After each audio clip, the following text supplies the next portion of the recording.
And finally, for this last problem, these are the types of questions they like to put on the AP test, where they give you a table and not some function. So you don't get to see this, where you get to actually figure out what the formula is. You have to use the information from the table. So, of course, in the table, my top row is nothing more than the x, and the bottom row is nothing more than f of x, just like every table that you've already seen thus far. And so I don't even really need a whole lot of this information. Half-second intervals, I could figure all of that out. As a matter of fact, I notice the difference in times, which is important for me to notice because they won't always tell me that, is in fact a half. So my delta x is a half. That's my change in x every single time. And then I say, okay, so if I change by a half, how many intervals are there?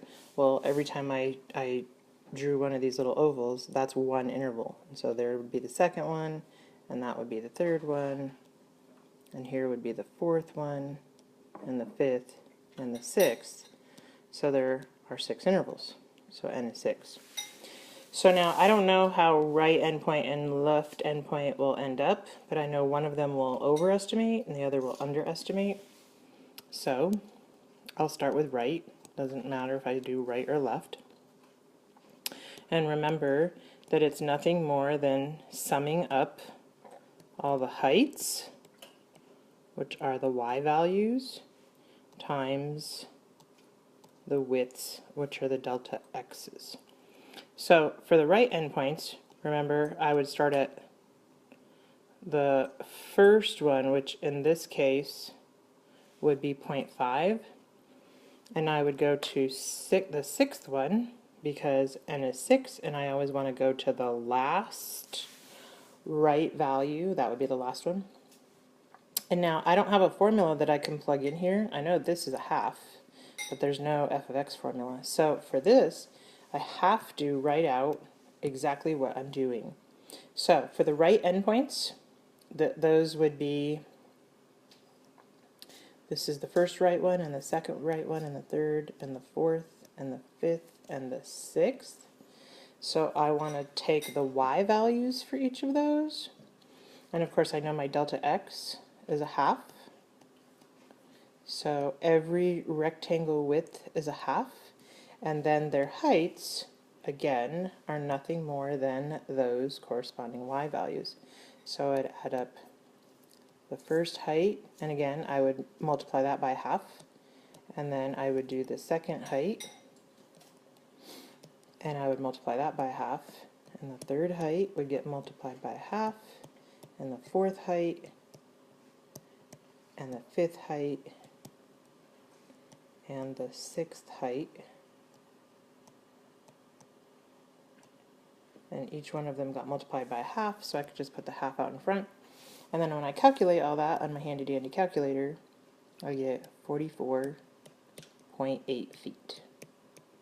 And I don't know if that's the one that's too big or too small, but we'll know in just a minute, because now we're going to do the left endpoints exactly the same.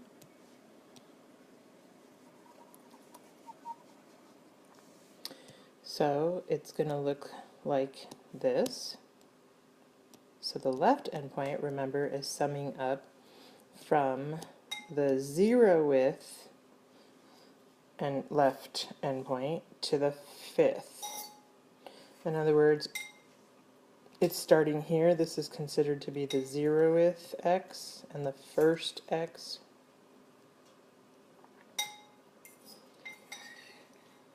And this is the second x and the third x and fourth and fifth and sixth. So we're starting with the 0th x and going to the 5th one for a total of 6 rectangles. Okay, so now, again, I'm adding up the heights times the width of each rectangle. I know that width is a half, but this time the heights that I'm using, I'm going to erase some of this, it's getting a bit messy. I'm sure you'll agree. So those heights are now the 0th one, and the 1st, and the 2nd, and the 3rd, and the 4th, and the 5th. And again, since this would get distributed to each one of them, which is what I want, the height times the width, which is delta x, so I can keep that up front, distribute it last, and when I do all that in my calculator, I get 34.7 feet. And remember, the other answer that we had was 44.8. So now I know that this has to be the upper and this has to be the lower. Okay, we will be working on more rectangle problems and area under the curve problems tomorrow in class.